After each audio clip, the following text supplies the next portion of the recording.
एक बात बताइए, अगर किसी मुस्लिम को इस तरीके से जबरन हिंदू बना दिया जाता तो क्या इस देश में हंगामा कितना बड़ा होता? लेकिन इस पर अब हंगामा नहीं हो रहा। देखिए, एक तो मैं आपको धन्यवाद देता हूं, आप इतने गंभीर मुद्दे पर बहस कर रहे हैं। न्यूज नेशन को धन्यवाद देता हूं। पहली बार मैं ये अंतर देख रहा हूं कि अब हिंदुओं के साथ हुए अन्याय की आवाज भी उठने लगी है। ये बहुत अच्छी बात है। सबसे बड़ी बात पांडे जी ये है कि हमें इस देश में सबसे पहले इस्लाम के बेसिक पर बात करनी चाहिए।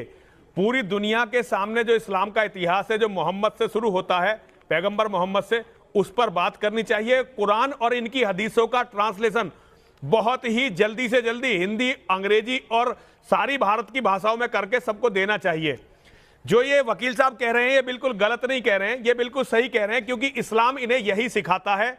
झूठ बोलना, चोरी करना, डकैती डालना, औरतों का व्यापार करना, यही इस्लाम सिखाता है, यही इस्लाम है। अभी विनोद बंसल जी कोई अल्लाह का इस्लाम, मुल्ला का इस्लाम कह रहे थे। ऐसा कोई अल्लाह का इस्लाम, मुल्ला का इस्लाम नहीं होता।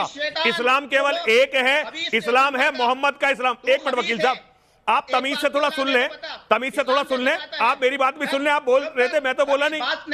देखिए, जो इस्लाम है वो इस्लाम एक है, वो है मोहम्मद का इस्लाम, जो कुरान से चलता है, हदीसों से चलता है। और वो इस्लाम यही कहता है कि पूरी दुनिया में जब तक एक भी काफिर है, इनका जिहाद चलता रहेगा। ये पूरी दुनिया का कत्ल करेंगे जब तक एक भी काफिर है। ये कत्लो गारत भी करेंगे, धोखेबाजी भी करेंगे। मेरी समझ में नहीं आता कि हम 1400 साल से इसके शिकार हैं, लेकिन आज भी खुलकर नहीं बोलना चाहते। ये एक तारिक फतेह साहब है, उन्होंने डाला है जुमला, एक चुटकुला कि अल्लाह का इस्लाम और मुल्ला का इस्लाम। ऐसा कोई इस्लाम नहीं है, इस्लाम केवल मोहम्मद का है। और मैं न्यूज नेशन को बधाई देना चाहता हूं कि आप ये बातें दुनिया के सामने ला रहे हैं।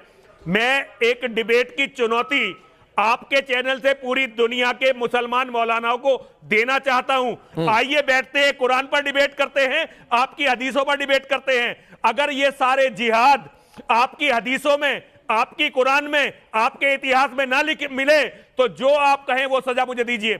लेकिन सत्य तो यह है कि दुनिया इस्लाम के सवाल ये है, भारत नहीं समझा, फ्रांस नहीं समझा, अमेरिका नहीं समझा, जिन बातों का जिक्र कर रहे हैं, क्या कुरान में ऐसा क्या कुरान में ऐसा लिखा हुआ है क्या जो मुस्लिम नहीं है उन्हें काफिर कहा जाए? बिल्कुल, काफिर उन्हें मार दिया जाए और कत्ल किया जाए, कत्ल किया जाए। यदि वो धर्म परिवर्तन नहीं कर रहे तो उनका कत्ल किया जाए, उनकी औरतों के साथ सामूहिक बलात्कार किए जाए, उन्हें मंडी में बेचा जाए।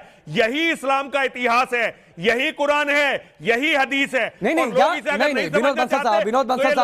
विनोद बंसल साहब, नरसिम्हानंद जी जिन बातों का जिक्र कर रहे हैं, कुरान अलग, उसकी परिभाषा अलग, इन लोगों ने गढ़ तो नहीं ली है और उसका अपने हिसाब से इस्तेमाल। जो बात पहले आई कि मुल्ला का इस्लाम अलग, अल्लाह का इस्लाम अलग। नहीं, देखिए, स्वामी जी की बात बड़ी अच्छी है, बिल्कुल ठीक कहा इन्होंने, बड़े तथ्यात्मक बातें रखी हैं और इसको बड़ा गंभीरता से लेना चाहिए। वास्तव में आपके टीवी चैनल पर कल जो है, आपको याद होगा, कल दोपहर में एक डिबेट के दौरान हमारे जो अंतर्राष्ट्रीय कार्याध्यक्ष हैं माननीय आलोक कुमार जी, उनसे एक प्रश्न दीपक जी ने पूछा था कि क्या कुरान में ऐसा लिखा हुआ है क्या कि हाँ, जो इस्लाम को नहीं मानता वो काफिर है और काफिर की सजा मौत है। क्या आपने भी कुरान पढ़ी है क्या? उन्होंने बड़ी विनम्रता से और बड़ी जिम्मेदारी के साथ में माननीय आलोक जी ने क्या कहा था, उन्होंने कहा था कि ये मैं नहीं कह रहा, दिल्ली की एक अदालत ने ये मुकदमा पहुंचा था, दिल्ली की अदालत में मुकदमे में जाकर के उसमें ये कुरान का हवाला दिया गया था कि कुरान ऐसे कहती है, इसकी आयतें ऐसी हैं जिनको निकाला जाना चाहिए। आपको बताऊं, उस न्यायालय के जज ने साफ उस निर्णय में लिखा कि देखिए, ये जो आप बात कह रहे हैं बिल्कुल सत्य है, दुनिया को कोई मुसलमान इसको झुठलाता नहीं है, इसका परफेक्ट इधर इफ्स एंड वर्ड जरूर देता है। एक सबसे बड़ी बात, इस्लाम का जो रोल मॉडल है वो है मोहम्मद पैगंबर। मोहम्मद पैगंबर के जीवन पर आज पूरी दुनिया को एक डिबेट की बहुत बड़ी जरूरत है।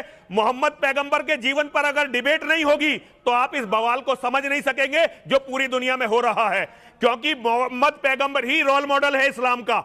हर मुसलमान मोहम्मद पैगंबर जैसा काम करना चाहता है, उसके जैसा दिखना चाहता है। ये गंदी वाली दाढ़ी जो है उसी का निशान है, ये सब कुछ वैसा ही करना चाहते हैं।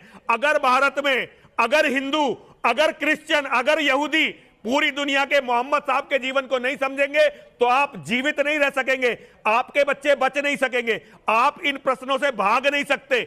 हमें यह करना ही पड़ेगा, कितनी ही कीमत देनी पड़े, चाहे नरसिंहानंद का सर कल काट दिया जाए, लेकिन हमें मोहम्मद की यह सच्चाई पूरी दुनिया को बतानी पड़ेगी।